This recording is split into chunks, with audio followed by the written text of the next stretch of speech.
Guaranteed. Visit arnoldclark.com.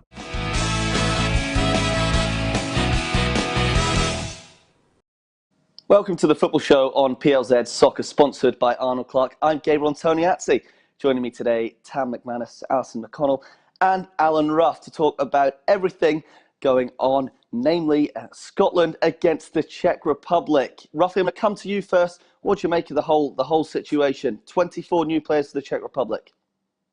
Yeah, it's obviously bizarre. I couldn't believe it when I read it on the Saturday morning.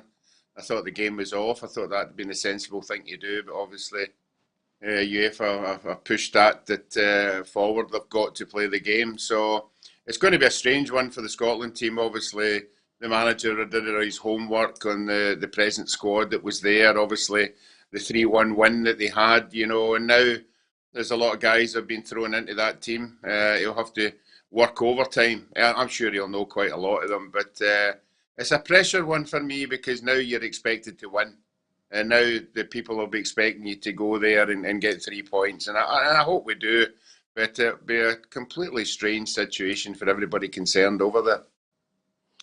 Yeah, but hi to everyone at home that's joining us. Don't forget you can like, share and subscribe to us on Facebook, YouTube and Twitter, and send in all of your questions, all your thoughts on tonight's Nations League match and any predictions you have score-wise. A few shout-outs quickly. Lindsay Buchanan, Tam Lee, Billy Knapp, Lindsay Storia, hi to all of you.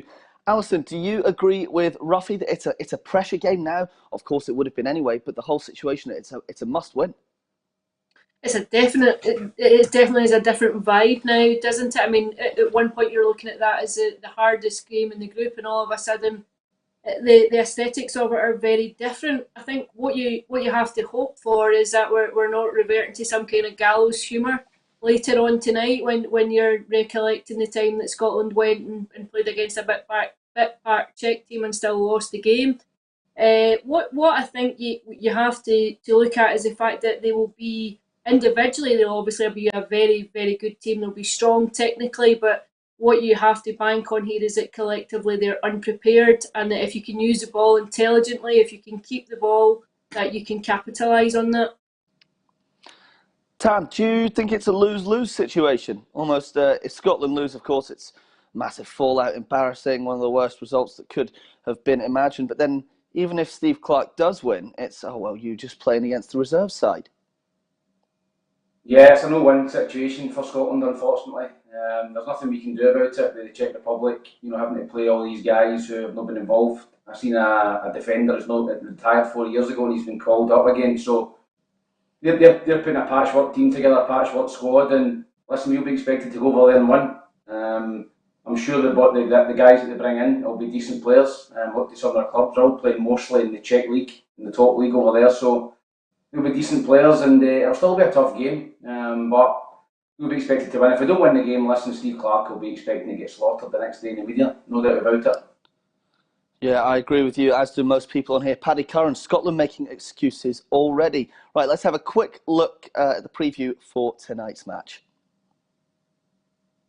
Scotland meet the Czech Republic in Olomouc for tonight's Nations League match in perhaps the most peculiar circumstances in recent memory. Shortly after their win in Slovakia on Friday, the Czech FA tweeted that tonight's game was cancelled as their squad and coaching staff were in quarantine amid COVID-19 concerns. However, UEFA insisted the game was on, meaning the hosts had to name an entirely new squad and coaching staff to fulfil the fixture.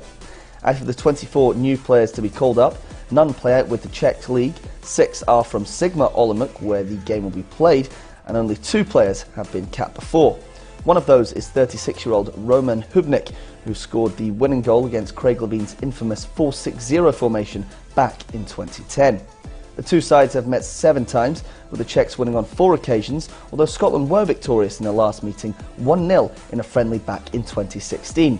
The Czechs are in good form, having already qualified for Euro 2020 and have won 6 of their last 9 games, although this is a very different side.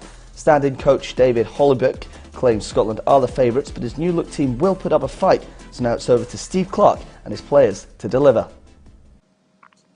Chris McLachlan here. Scotland should win, and they will win. Andrew Townsley, good luck to Scotland. What do we think about this?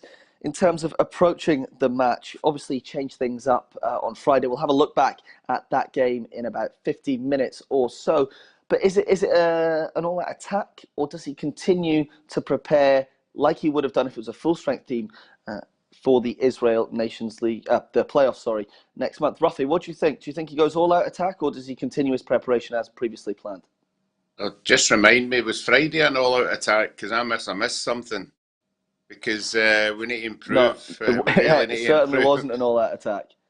Yeah, we need to improve. We need to improve on Friday night. I think we need to get more people going forward and threatening the defence. I'm sure that'll be in the back of his mind. We certainly have players to do that. We spoke about it on Friday, and I thought we'd have got a lot more out of that game. But tonight, I think we just have to be organised, bide our time. If it's 1-0, it's 1-0. We'll take that. I would expect to be a better performance than Friday night. So we'll just have to wait and see. International football, there isn't no gung-ho anymore. You have to get a goal and get on top of the game before you think of anything else. Alison, is it one to rotate? Would you like to see new faces?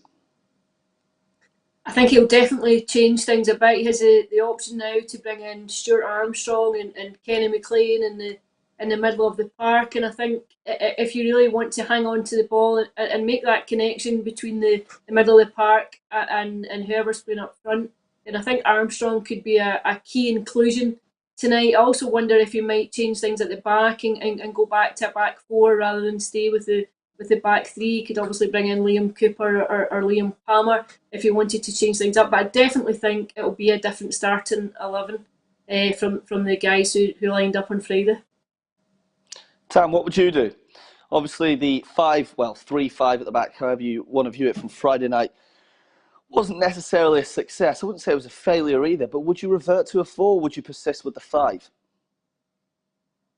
No, I would go back to a 4 at the back, Gabs, and I'd probably bring Stephen O'Donnell in. I like Stephen O'Donnell. I think he's never let Scotland down. He's a decent player.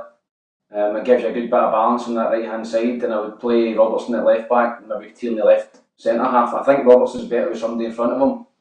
We've seen that at Liverpool, and I think he's better with somebody in front of him. So I would definitely try and accommodate, your better players and try and get the most out of your better players. And maybe play James Forrest on the right hand side ahead of Stephen O'Donnell. But I agree with Alison. I think it'll be a totally different starting 11. There'll be different players coming in, and it's good that the likes of Kieran Tierney, Andy Robertson. These guys, John McGinn, have got minutes under their belt. I think they'll come on a turn for the run out on Friday, and I think you'll see a sharper Scotland team tonight. That's interesting. You say about James Forrest, you'd keep him in the team. What do you think about his performances for Scotland lately? He's been playing out of position. He was so impressive 2 years ago when he scored that hat-trick against Israel, but lately he doesn't seem to have the effect he used to have, Tam. Yeah, listen, I think he set himself very high standards. I mean, he was a talisman for us a couple of years ago, and obviously the hat-trick against Israel. Fantastic, and yeah, I think James is capable. I just liked it. I don't like him at wing back. I don't like him at right wing back. I'd rather him a full back behind him, and you can play up to him and get him involved more in the game rather than not doing a lot of defensive work. James, rather than being the final third and try to cause damage. So yeah, I would probably keep him in the team. He's been playing regular. And he's fit. So listen, I don't pick the team. Stevie picks the team, and I'm sure you'll see tonight a different team and a sharper Scotland team. Because listen, we were poor last week, poor on Friday, and hopefully we're much better tonight. Alison, what are your memories of the Czech Republic? I think you did mention it 10 years ago, that infamous 4-6-0 formation under Craig Levein, the 1-0 loss. Do you remember that game? I do indeed. I'm actually appalled it's a decade ago. It feels fairly fresh, still in the memory. Hopefully, hopefully we're not going down that route this evening, and it's a different kind of performance. But I think just where we are in international football now has never been more obvious. I think there's a real malaise about the national team. I think there's almost a palpable lack of interest, and hopefully if you could get maybe a run of form that might energise things around the squad and just might raise morale a bit, I think it could be hugely helpful. But it's difficult sometimes to see where that comes from. I think you could really do with a positive result tonight, just to inject a bit of enthusiasm back into the national team and and maybe hope that Steve Clarke could go on and build some kind of momentum from it. Momentum's a word he's been using all week in the training camps. It seemed to hit a bit of a stumbling block at the weekend. Roughie, you've played games away in Eastern Europe when you're an international player. To Scotland, obviously they're playing the second string team, but do they have a better chance as well with no fans, no hostile supporters? You know what it can be like over there. No, I said on Friday night that Israel would feel comfortable not playing in front of 50,000 Tartan Army, and that was proved to be right. I thought they were very impressive. But no, I think it's Scotland's turn now. We're all beginning to, have a wee bit of doubt about what's happening. So there's no pressure, crowd pressure anyway. So they should go out there and relax. And obviously we know what they're up against. So no, I would expect the players would be very, very comfortable. Czech Republic, obviously the record we've got with them. I think I played in 2 qualifiers against them way back in one of the World Cups, and I think we won both of them. So things have moved on for then, but I think it'll be a hard shift early on. But I think if we get a goal, that'll settle everybody, and maybe we could go on and improve on that. Yeah, I'll get your predictions in a few minutes. Just a few words from Steve Clarke. He's accepted the favourites tag that Scotland now have. He said they won't shy away from it, and they should live up to their billing. He also didn't want to put any blame on the Czech Republic, saying that surely other nations will have it as well, that because there's so many players flying all across Europe, and you can see even more today, 2 Man City players testing positive. Surely other nations will have this same thing happen to them. Here is what the Scotland manager had to say. I'm just guessing a little bit. You're looking at the amount of cases all over the world, and I can't believe that the Czech Republic will be the only camp that comes up with a positive COVID test at some time. So we have to be prepared for future outbreaks or future outbreaks within camps and how people deal with it. Yeah, it could become a common occurrence. Just staying on that, we spoke to Stuart Armstrong as well yesterday. He's likely to start in many of the changes, and he also agreed with Clarke's comments about the pressure being on Scotland. Here's what the Southampton midfielder said yesterday. I think there's always expectation on us. Now they're not feeling their strongest team, so to speak, the expectation will be greater. That's natural. But we always have expectation on ourselves. So we'll be looking to fulfil that when we go over there. Do you think it's something we're going to see more often, Tam? Things like this, a whole second string team get called up, whether it's for a national team or for a club side, over the next 12 months, 24 months, however long this pandemic goes on for? Yeah, I do. I think you'll see it quite a lot. I was watching an American football game, a college game the other day, and they were the same. I think 45 of their squad tested positive for COVID, so they had to shut down a full college football game in America. So listen, it's going to be all over the world. It's going to be here for a while yet, and clubs will have to deal with it. If you're in contact with anybody, obviously the tracing. Even if you've not got it yourself, if somebody close to you's got it, then it's obviously it's mandatory. 14 days, I think. So you've got to behave yourself. You've got to stay indoors. You've got to do everything right if you're a professional football player, a professional athlete, to make sure that you don't come into any contact with people who have got the virus. Otherwise, you're going to find yourself missing games. Alison, do you think this game should be on? It wasn't really questioned by Steve Clarke, but he did hint that he thinks it could become a more common thing. We have to get used to it. Should UEFA have cancelled this match? There's no question in my mind it shouldn't have gone on. I'm actually surprised that in the current climate and in the middle of a global pandemic that the Nation League campaign itself is going ahead. And even if you look at the Champions League and the Europa League campaigns, and teams being asked to zigzag all over Europe and zigzag from country to country at a time when we're talking about lockdown coming back and the rise of the case numbers currently ongoing, I think it's incredible that it's been given the go ahead. I understand why, and I understand that everyone wants it to go on, but in the face of what we've seen in the rise of cases, I'm amazed that the game went on tonight. I'm utterly astounded. I couldn't believe it when you're testing positive and you're having to take people out their bubble. It's one thing to keep players in their bubble in a hotel, and I know that Scotland went to great lengths to isolate them and have staggered meal times and have the players only in one floor of a hotel in order that they're as isolated as possible. But I think that becomes far harder once you have to leave the country and board planes and buses and get to other venues. And I actually think it was quite irresponsible for the game to go ahead tonight. Roughie, would you be comfortable as a player playing in this match? Well, as Alison said there, I think we listened to the doctor the weekend there, and the stuff that they've got in place looks 100%. You know, it looks as if they've covered every blade of grass there is to be covered, and I think the players, with the assurance of that, will feel comfortable about it. But as Alison said, once you go over there, I think their doctors will be absolutely panicking, because the 100% control they have won't be there any longer. And you're right, you know, they'll have to be extra stringent. I would expect them just to keep in their own bubble, play the game and leave, and hopefully come back safely. But it's a big, you know, worry, I would think, for a lot of the club teams as well. I think we touched on it on Friday. I might be wrong in this number, but I think Celtic have got 10 players away playing international duty, as Alison said, all over the place. Who's to say one or two of them don't come back, or any other team, Rangers, whoever. So it's a worrying time for everybody in charge, particularly the doctors that are in charge of everything. Yeah, I think Celtic did want to be notified about movements. Sorry, Alison, on you go.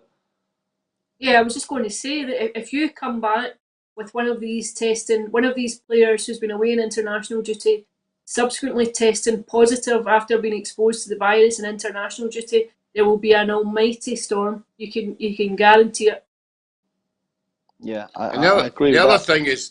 The other thing as well, Gabriel, it makes our group a bit of a farce, because we're going to play a weekend Czech team. What kind of team's Israel going to be playing? You know, do they say, right, we need, you've made them play a weekend team, so why do we get a weekend team, or do we get their first team? You know, so I'm sure there'll be a lot of complaints lying about. I think if Scotland do win, the Czech Republic are obviously the top seed in the group, so if Scotland do win and end up somehow winning this group, I know that's probably unlikely, but if they do, the other three are probably right to say, well, how is that fair? That game should have been postponed and played at a later date, or it should have just been, you know, null and void, whatever. But I mean, there's plenty more fallout to come, and we'll bring all of that to you tomorrow. Let's just go back to the team selection itself. Tam, Stuart Armstrong speaking there. He will start tonight. Should he have started at the weekend? Can he be a big player for Scotland? Yeah, possibly. He could have started on Friday. I think hindsight's obviously a great thing, and you missed his driving runs into the box, because I thought that our three midfield players played the same role. You know, they all wanted to sit behind the ball. Callum McGregor, obviously, and at times him and Ryan Jack were getting each other's way. You know, try to sit there and dictate the play. And I think Armstrong's definitely a guy who can go beyond the striker, who can get up and support and can get in the box and score goals. So, yeah, you know, looking back at it, he should possibly have played on Friday, but he's got his opportunity tonight, and he's got to go out and take it. You know, a lot of people have been calling for him to play. He finished the season with Southampton in terrific form. You know, he was playing every week and he was scoring goals. So hopefully he can stay in that kind of form for us tonight, because he's an excellent footballer, and he's something different, I think, for what we played in there on Friday night. Yeah, Alison, what would you do team selection-wise? Armstrong in? Anyone else? Any specific things you'd like to say? I think I'd be tempted to put Armstrong and McLean in the middle of the park, I think.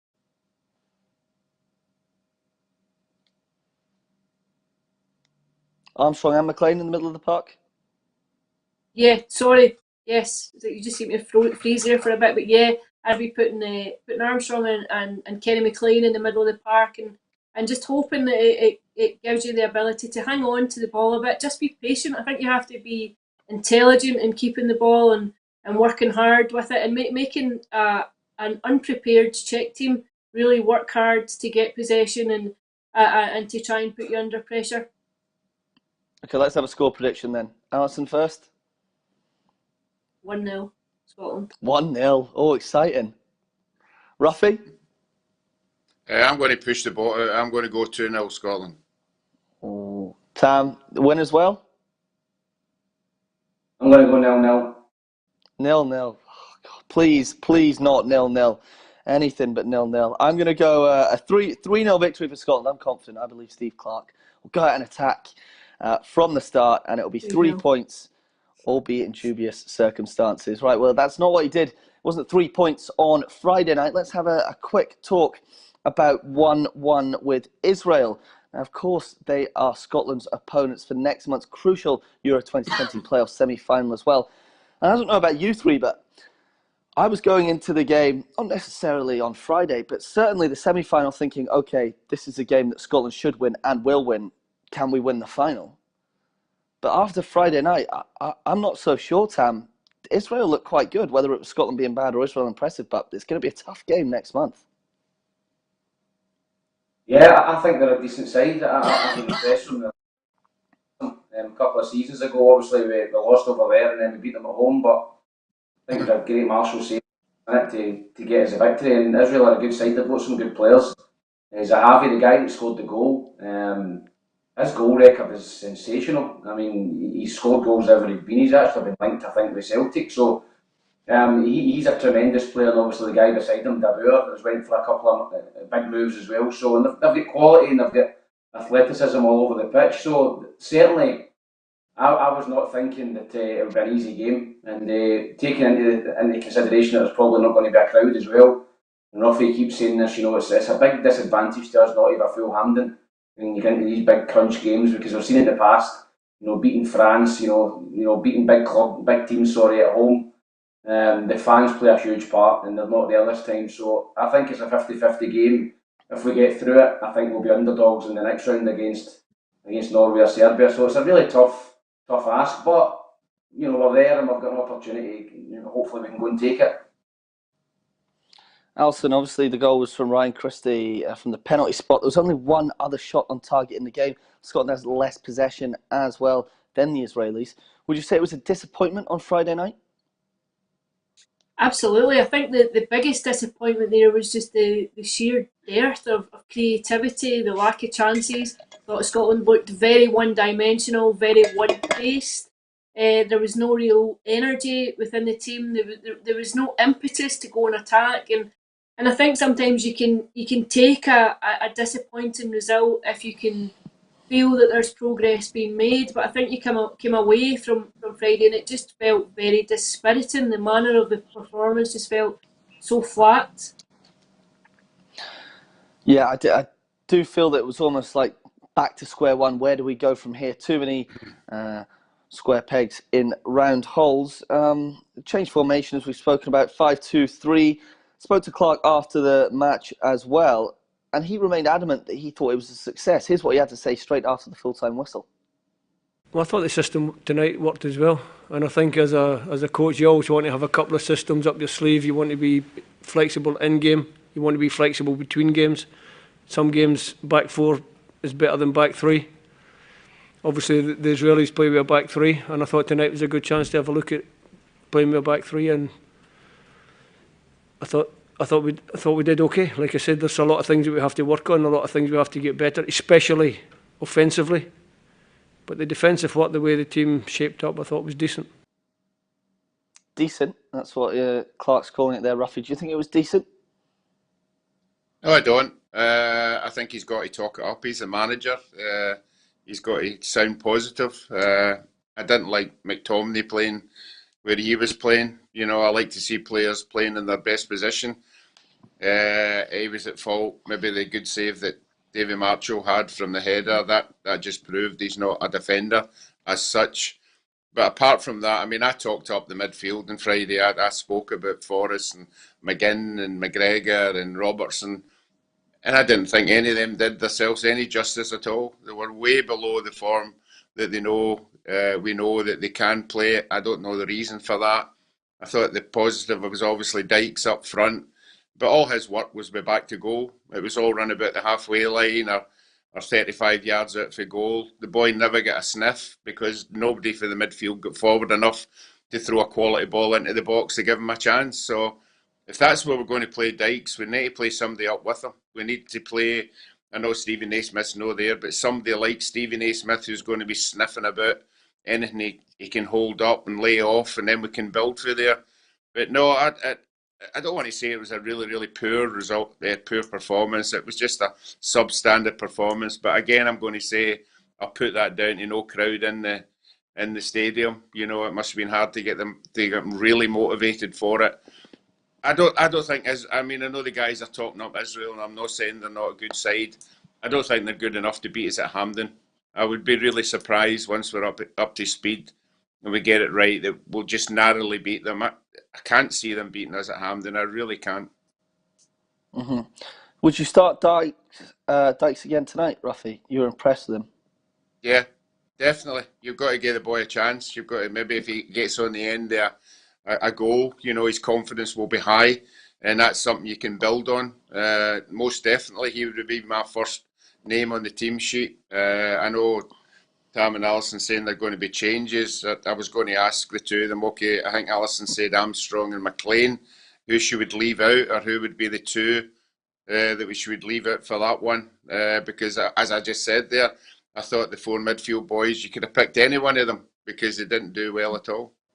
Yeah, Alison, what are you doing then? Who are you dropping?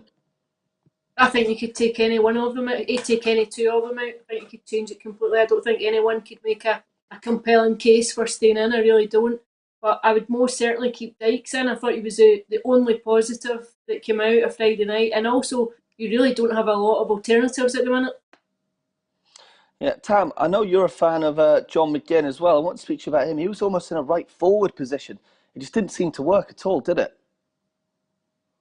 No, it didn't work. The system didn't work. I don't agree with Stevie there. And Roughie said he's got you can't come out and slaughter your players in your system. You pick the players' system. You've got to back it.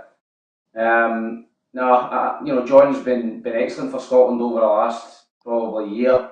He's scored a few goals. Obviously, he's just coming back from pre-season. I don't think he looked quite 100% fit yet, which is understandable. The guys are still in pre-season training, but I like him maybe in a two in the middle of the park with somebody else in there, and getting forward and getting shots to goal. He never got himself forward. Maybe he's not got the legs to get up and down for 90 minutes just at the minute. Because when he was at his peak and he also scored a hat trick for Scotland, he was in everything that came in the box. He was in the box, and then he was back in his own box, defending. So he's a real box-to-box player, and maybe he's just a wee bit undercooked at the minute in terms of fitness, and he couldn't really do that role on Friday night. But still a tremendous player, and I think he'll probably keep his place tonight. Yeah, I think McGinn will keep his place as well. A lot of love for Dykes on the show today. He could keep his place, and he remains confident about next month's 2020 qualifier. I think we should all take a look at ourselves there. For me, I want to win. I think we should be winning that game. I think we should be pushing them. I think we should be pressing them. I think we should be showing them that if they're coming here, they're coming for a battle. So I think we're all going to work hard. Like I said, we've got quality players, and next time it comes around, I think it'll be a different story. He's confident. I thought he was going to say they had a good game. The rest of them need to step up their performances there. He was confident. He wouldn't be too far off if he said that. I tell you that honestly. Look, Roughie, you don't think Israel have got a chance of winning at Hampden, especially if there are any fans in there. Alison, do you think Scotland could lose next month? Absolutely. There's no question. You can lose against anyone. I think it's a very dangerous mentality to approach any game with the expectation that you're going to go in and it will be a straightforward win. I think this is not going to be a straightforward hurdle or a game that you can afford to go in with any level of complacency at all. And if anyone has paid attention over the last 20 years, there are no games left for Scotland to look at and think we can be slack here or there's room for error. There is no margin for error. Scotland are not at a level now where you can take anyone lightly whatsoever. No. We spoke about on Friday night the outcome of that result, who would be the happiest, and there's no doubt about it. Israel will be away happier than us. They put in a performance, they will think they can go back and get something at Hampden, and you can't dispute that, because they were good. But you have to remember as well, I think they've only won one game in the last 8 games. So they're not like, beating everybody left, right and centre. And I think it was just an underperformance from us. And I think that if our players don't get a reality check out of that, I think they should go and win it. Yeah, Tam, can it be a reality check? A kick up the backside for Scotland? Sorry. Do that again, Gabs. Do you think it can be a reality check, a kick up the backside for the national team? I think, hey, we cannot lose this game. I agree with Alison. I think they can lose the game. I think Israel are a decent side. If Scotland go out and play the way they played on Friday night, they'll probably get turned over. They've got to come out and play at the top of their form. Because as I said, they've got some dangerous players. They've got more goals in them, I think, than yeah. I see the two guys I'd mentioned, Zahavi and Dabur, are excellent players, excellent strikers, and they've certainly got a goal in them. And we don't really appear to have many goals in my team at the minute, so. That could be the difference. I think it'll be a really, really tight game, but we have to have next month, more options up front. Maybe McBurney coming back to fitness, not with Lee Griffiths as well, but we need to have more options up front to score us a goal, because at the minute, we don't look as if we're going to score many goals, to be honest. Yeah, I completely agree with you. There'll be plenty of time, though, to continue talking about that game before it happens. The 8th of October next month, that is when the big fixture will take place, and hopefully there will be some fans in the stadium for that. And I think we're getting a step closer to that after today's confirmation from Aberdeen that they will have 300 supporters at Pittodrie for the weekend's match. Now, they will be the first supporters of any form in Scottish football since the whole of football back in March, before the pandemic struck. The Dons have also confirmed that there will be 750 fans at their match the week after against Motherwell as well. So Kilmarnock, 300 this weekend, and 750 fans the following weekend against Motherwell. What are your thoughts on that, Roughie? Fantastic. I think we all know we have to start somewhere. Obviously, build on it week on week, and hopefully the clubs will get everything in order. I do believe they will have everything in order. There's so much at stake for every club to get it wrong, so I don't see any hiccups at all. I think it'll be a strange experience even for the supporters going to the game, with 300 people in the stadium, obviously spread out all over the place. So, yeah, but at least we're getting fans back, and obviously we want more and more as we go on through the year. It's been a long time coming. There was a Zoom call with government officials and the SPFL today. We're waiting to hear from other clubs as well to see if anyone else will be allowed. Ross County versus Celtic up at Dingwall, they're also hoping, and St Mirren against Hibs down in Paisley. They are expected to be approved for small-scale testing. We'll bring you any news of that as it breaks. Rangers and Dundee United, of course, have been considered, but the government won't allow it whilst the outbreak in Glasgow is still considered to be a bit of a threat. Alison, can it be an advantage to the three clubs, or any clubs, that get only 300 fans in? Is that still an advantage to them? Not for me. It's not. I think it's so minuscule, and as much as I would welcome a move to bring fans into stadia again, I'm actually not too sure what you're going to learn from 300 or 750 fans going into these vast stadia for the likes of Ibrox or Celtic Park, which were told 60 or 50,000. I don't know what value and what lessons you're going to learn until you really start to accommodate bigger numbers.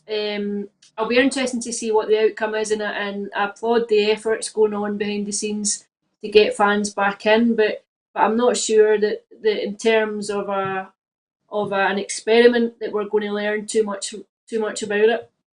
A few people have said that to me today, but can you not see the steps they might take where it's 300, 750 and then maybe 2,000? Or would you just go straight in and say, right, Pittodrie, 21,000 seater, let's just have 3,000 or 4,000 in? Is that what you would do straight away? Well, I think it's possible to isolate people. I think even if you went for a third of capacity, and I understand all the question marks about footfall around the stadium and the geography of getting into the stadium and exiting the stadium, and the attraction of congregating in pubs beforehand and afterwards. I appreciate all of that. I just think in terms of the numerical experiment, I'm just not too sure what you learn from 300 people in a vast stadium that can accommodate far greater numbers. Tam, what are your thoughts on all of it? I don't think the 300 fans is going to make any difference at all. I mean, it's probably worse for the players because you'll be able to hear every shout. Yeah, I was thinking that. They tend to hide it and not hear it when there's 10,000 in there or 15,000, but there's 300 at the games. You hear everything. And so they'll hear both.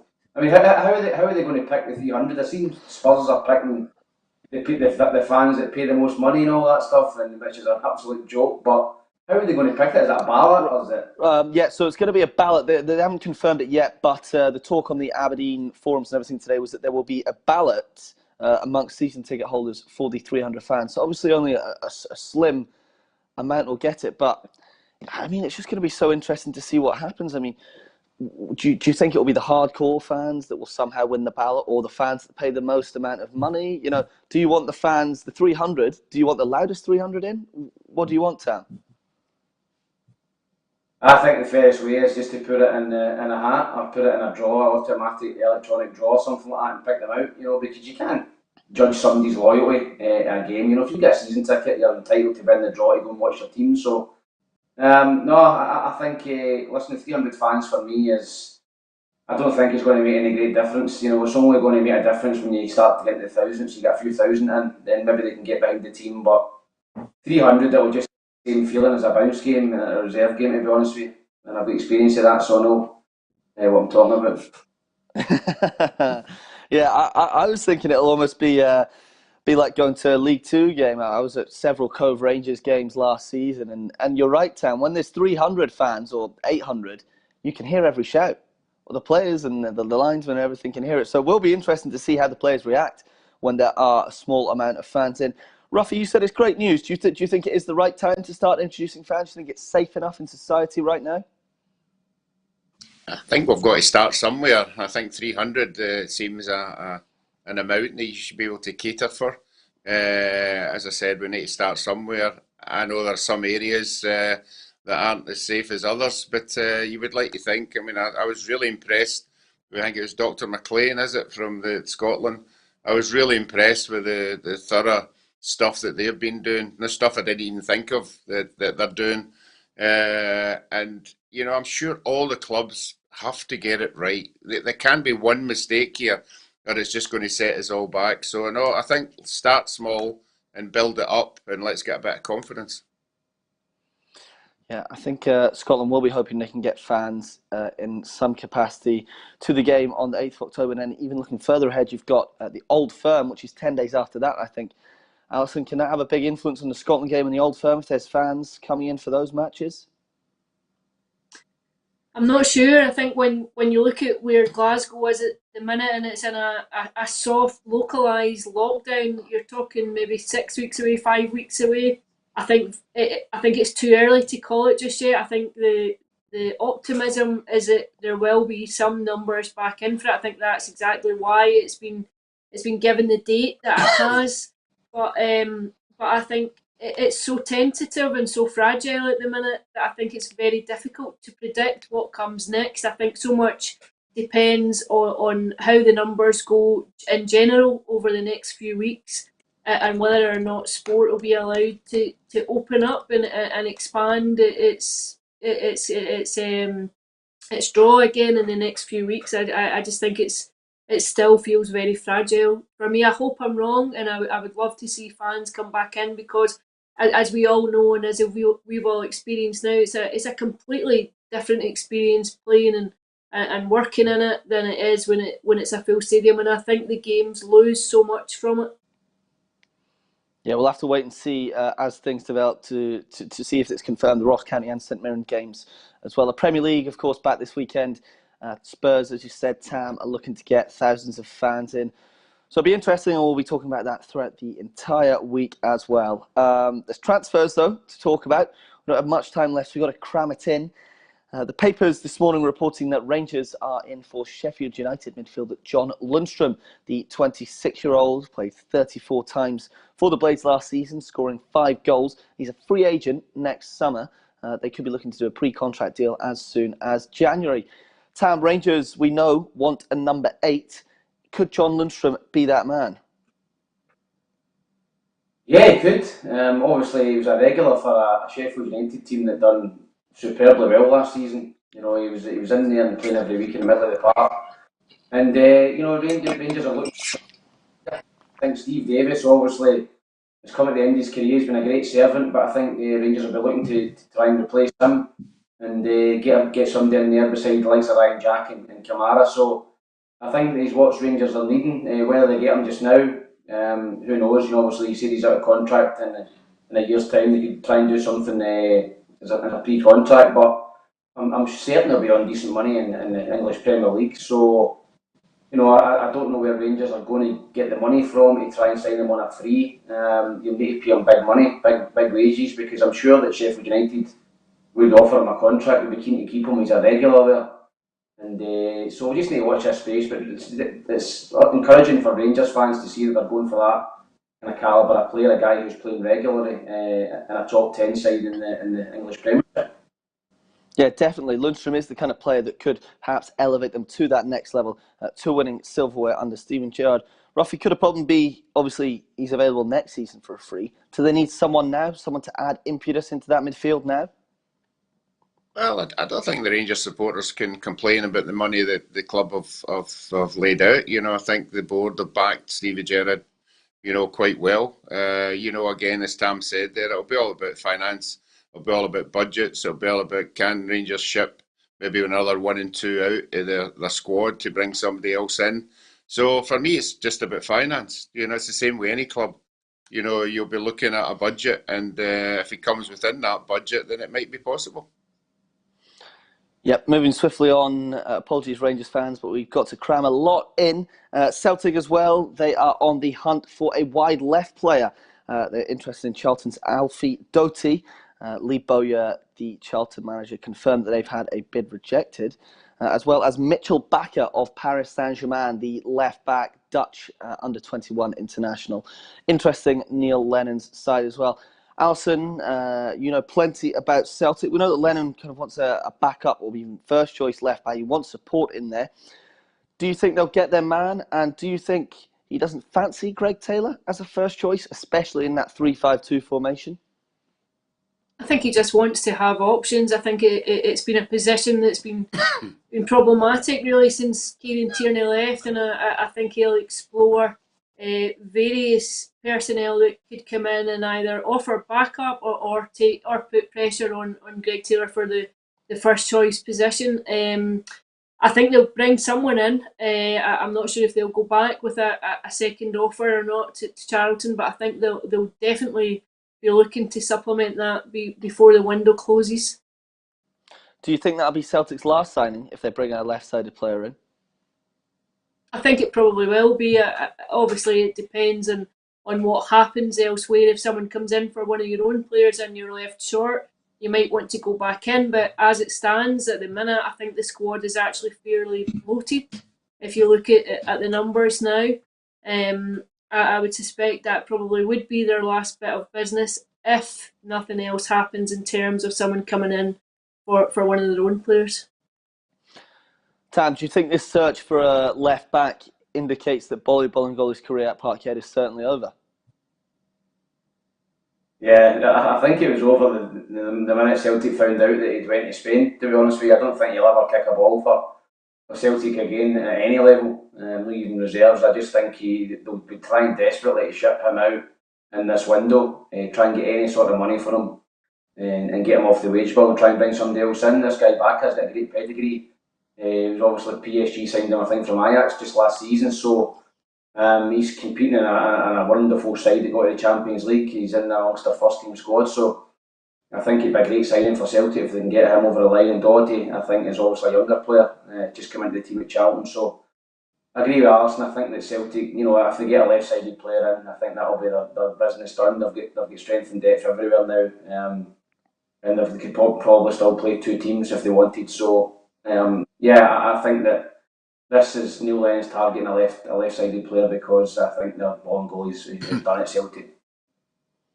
Yeah, we'll have to keep an eye on that one. In terms of exits at Celtic Park, Tom Rogic, of course, looking to move away. He had a £4 million move to Qatar. We can now confirm that has fallen through. So Rogic will not be going to Qatar. Roughie, does he need to go? And if so, where does he go now? I think he's in a position it's all about him. You know, what he wants to do. He'll see he's not a regular in the team. I wouldn't be surprised if his English clubs have approached his agent, to see what kind of stuff they're looking for. I don't think it'll be a problem for him to find a new club. I think he's done well at any time he's come in, but as Tam keeps rightly saying, I haven't seen him doing a 90 minutes, and being the star man. I've seen him being a bit player. I've seen him scoring really important goals. I really think he's a wonderful technical player. He's exciting to watch, but obviously there's a minus somewhere that the manager doesn't like. But no problem for me. Celtic will get money, wherever he goes. Alison, is there any future at all for Rogic at Celtic Park? I think there is. I think there can still be a future there. He signed a long-term contract. He still has 3 years remaining on his deal. I think if there isn't an offer that's suitable to both parties, then he'll remain at the club. And if he remains at the club, he's too much of an asset to overlook. I think he has the potential, as we've all seen, to come on and change a game. He can offer something a bit different. I think Brendan Rodgers joked one time that he could play in a tuxedo. And I think he has that elegance and that class. I don't think you would ever say that there's no room for him in that midfield. It would just be up to him to get a wee bit of consistency and a bit of form. Yeah, Tam, you not think it's too bloated in there, especially with the addition of David Turnbull, Olivier Cham, and of course Christy McGregor and Brown?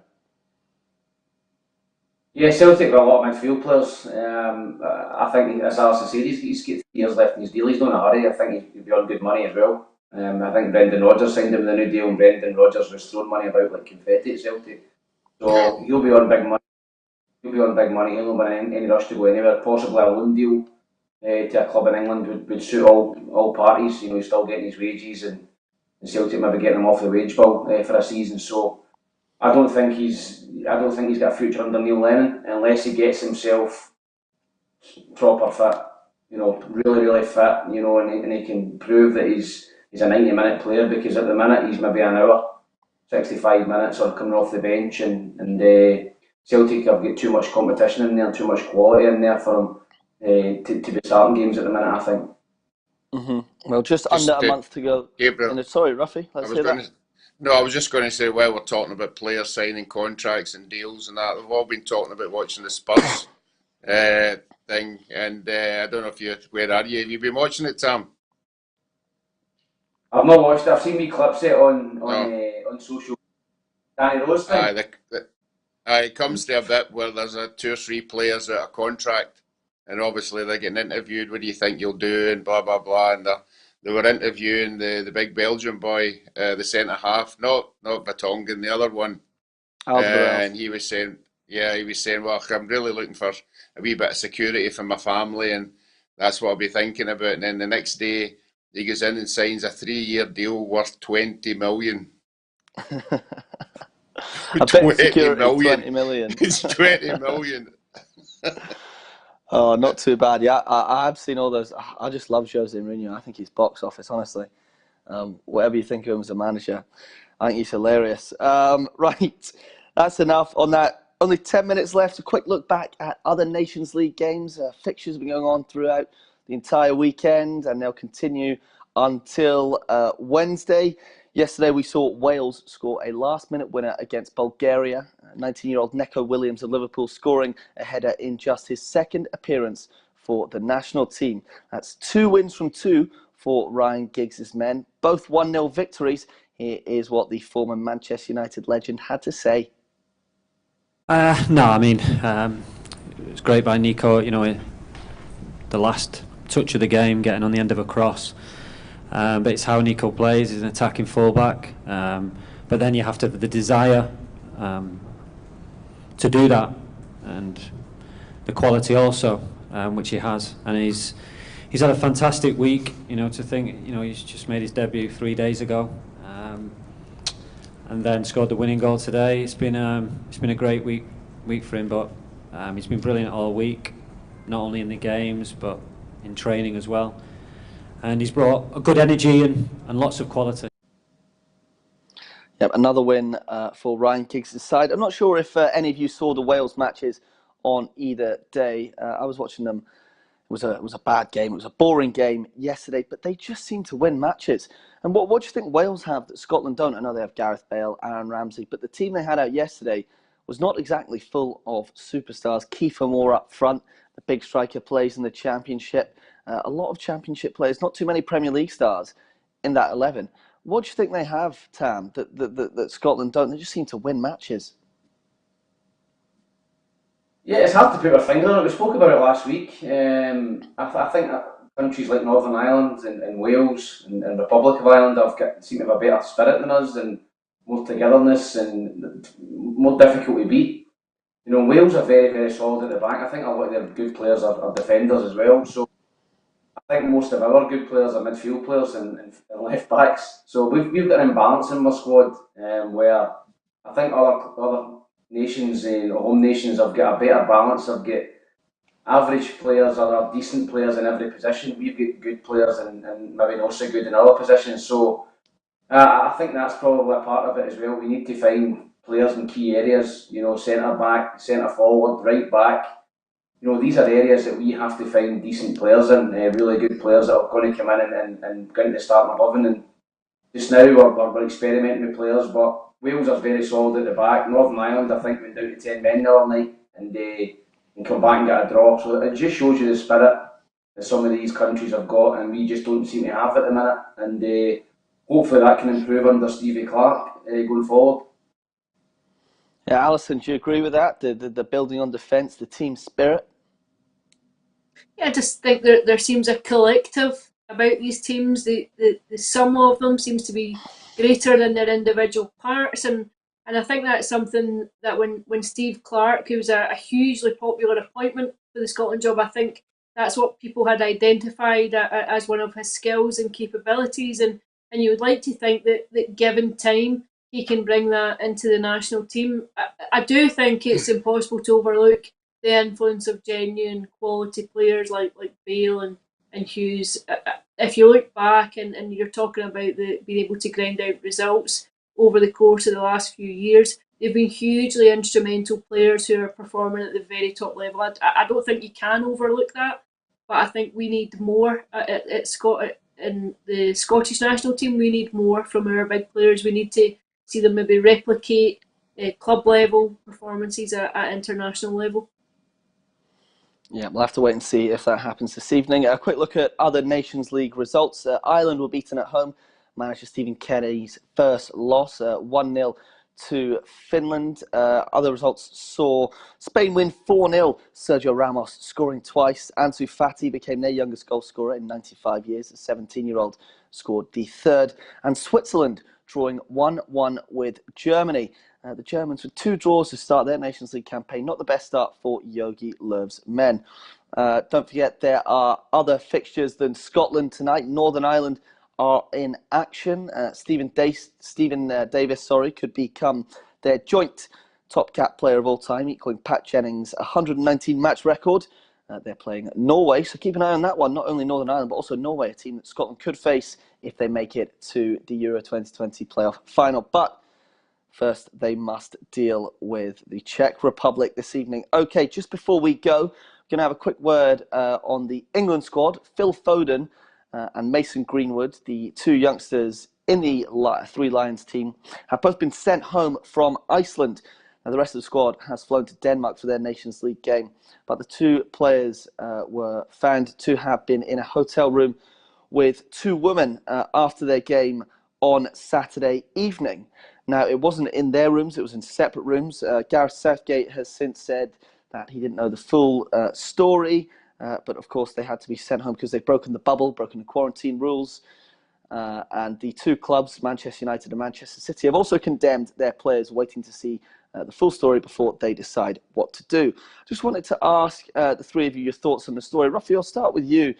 Not your personal thoughts on the story, but what you think if a Scotland player had done this or at club level, do you think our game would have been shut down? We saw Nicola Sturgeon come out and criticise the players so fervently. Do you think we'd have had a different reaction up here? No, it's totally irresponsible. You know, it's something I'd never have done myself. I can't believe you keep a straight face when you're saying that. No, forget that side of it. You're talking about the bubble. We've been talking about it for ages. We've been talking about what the doctors are doing and what the clubs are doing. And that aspect is just It's just unthinkable. I really don't understand what modern day footballers are like. They thought they two young players at the start of their career, thinking they could get away with something like this. It's just unthinkable, really, in the state of everything that's going on. Alison, how do you think our government or our governing bodies would have reacted? Do you think we could have seen player bans? I think the game would have been shut down, and I mean that genuinely. I think it feels so tentative and fragile here that I think it would be seen as just pushing it over the edge. I really do. And if not shut down, I think it would have been taken very, very seriously. I think it would have certainly called it back into question again. Why do you think it's treated differently up here than it is down south? I think just different governments have approached it differently. I think you could see in Scotland they managed the crisis very differently to down south. The lockdown was far more stringent, went on for longer. And you can see why. I think that there was they managed the spread of the virus at one point quite well, and now there's a fear that as numbers start to rise again, that we could be edging back to the levels that we were at pre-lockdown.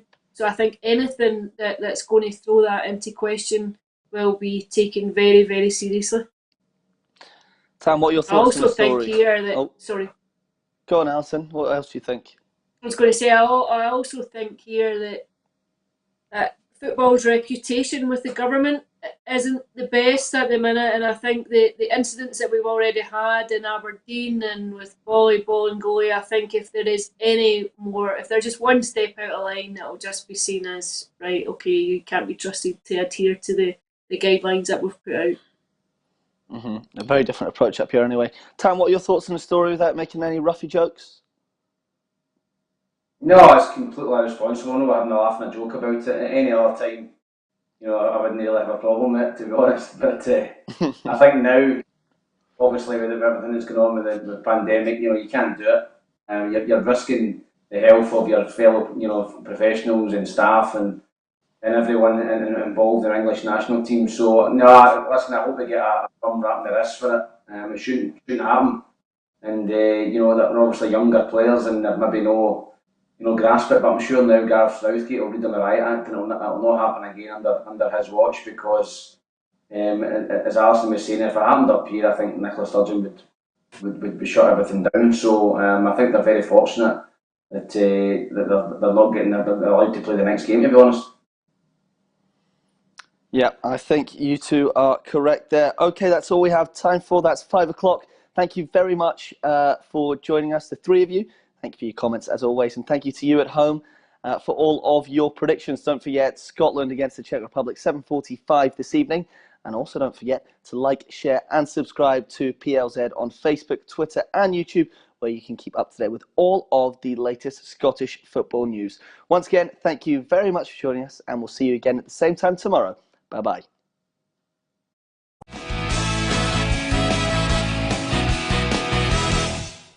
Expect the best used car deals guaranteed. Visit arnoldclark.com.